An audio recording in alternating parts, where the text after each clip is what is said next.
Элдик күү жорго.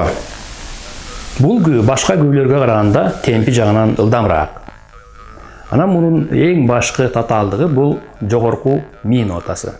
Күү дал ошол жогорку ми нотасынан башталат.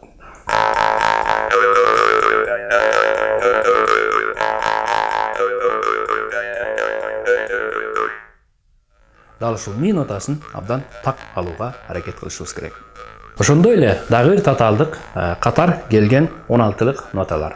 Бул 16-лык ноталарды дагы абдан так алыш үчүн шашпай, жай өздөштүрүп, андан кийин ылдамдатууга туура келет.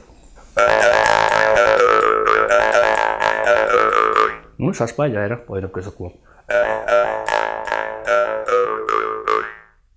41-чи тактагы катар келген ля жана до диез добуштары алууга кыйла татаал. Аларды так бөлүш үчүн биз тилдин ылдам кыймылын пайдаланышыбыз керек. Башкача айтканда тил ляны ойногондон кийин до диезге чейин өтө ылдам, өтө жогорку тездик менен таңдайга тийип кайра түшүш керек. Ошондо гана биз ля менен до диез нотасын так ажыратабыз.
Албетте күүнү абдан көп кайталап угуу бизге пайда берет. Ошондой эле улам өздөштүргөн бөлүгүбүздү үн жазуучу каражатка жазып, оригинал менен салыштырып угуп көрүү да керек.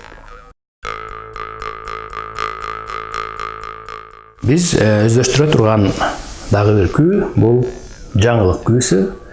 Жаңылык күүсү жыгач оозкомуздун толук диапазонун камтыган жаңы күүлөрдүн бири. Эгерде биз көнүгүүлөрдү жана буга чейинки күүлөрдү толук өздөштүрсөк, бул күү кыйынчылык жаратпаш керек. Ошондой болсо дагы мундагы катар келген 16-лык ноталар кыйынчылык жаратышы мүмкүн. Кыйынчылык жараткан жерин албетте өзүнчө бөлүп алып ойноо керек, кайталоо керек. Мына ошол жерлердин айрымдарын мен силерге шашпайраак ойноп көрсөтүп бергим келет. Биринчиле бул 36-чы тактан 46-чы такка чейинки бөлүк.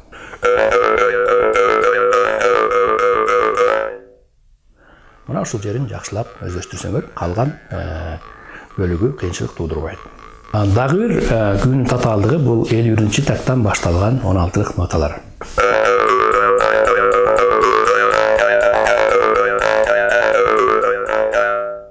Мына бул ушул сыяктуу жерлеринде тамактын так иштеши кажет. Тамакты абдан көндүрүшүбүз керек, тез ачылып жабылганга. Албетте күүнү баштан аяк угабыз, мурдагы күүлөрдү өздөштүргөндөгү сыяктуу эле көп жолу угуп өзүбүзгө сиңиребиз. Андан кийин өзүбүз өздөштүргөн жерлерди үн жазуучу каражатка жазып алып, оригинал менен салыштырып көрөбүз. Ошондо гана биз күүнү толук так өздөштүрө алабыз деп ойлойм.